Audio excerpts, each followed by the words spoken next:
Thank you, Mr. Chairman and members of the committee. It's great to be with you.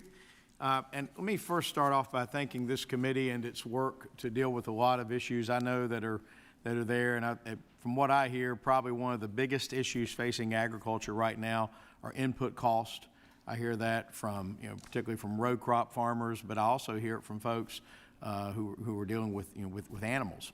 And so it is, I applaud this committee's work, Mr. Chairman, your leadership on that, to do what we can to help the agriculture industry.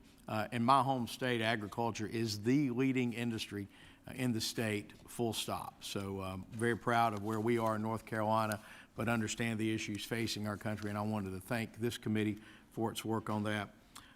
I did want to address something that happened, and this was something that was a gift from our friends in the Senate.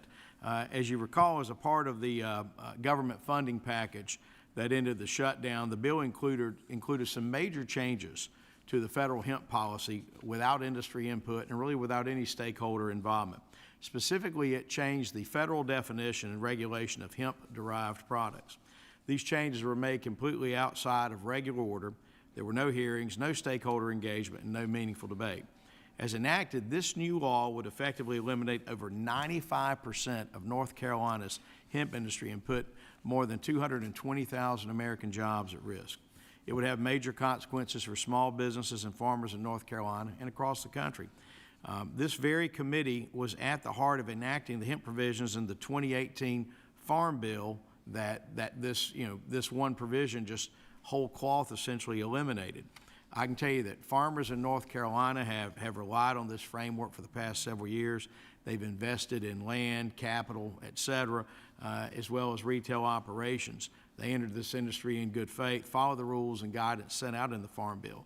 And Mr. Chairman, I submit it simply isn't right to change the rules of the game overnight, and certainly not without going through the proper legislative process. I can tell you that we as House Republicans are doing a lot to restore the American dream in rural America. And I would submit to you that this provision that was put in that provision, it does not help our rural hemp farmers around the country. Small businesses and farms across this industry are already being forced to consider laying off employees and pulling long-term investments. And this change is set to go into effect next year unless Congress acts to stop it. In the months ahead, Mr. Chairman, my ask is that this committee use regular order to thoroughly examine the issue and to develop legislation that addresses these changes that were made.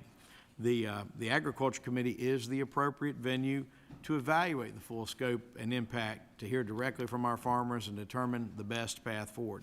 These hardworking folks deserve the opportunity to have their voices heard. They deserve a clear regulatory framework that reflects real-world conditions and ensures fair competition.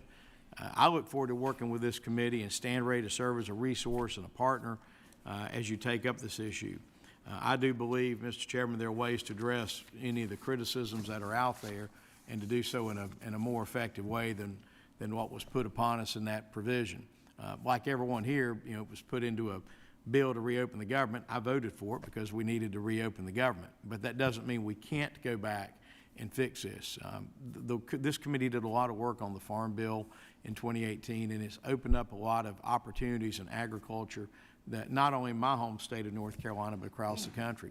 And I can tell you that it's something that has created jobs, and we need to do all we can to make sure those jobs remain in place and to allow this as a viable industry for our friends in agriculture. With that, with time left over, something very rare for a former lawyer to do, I yield back.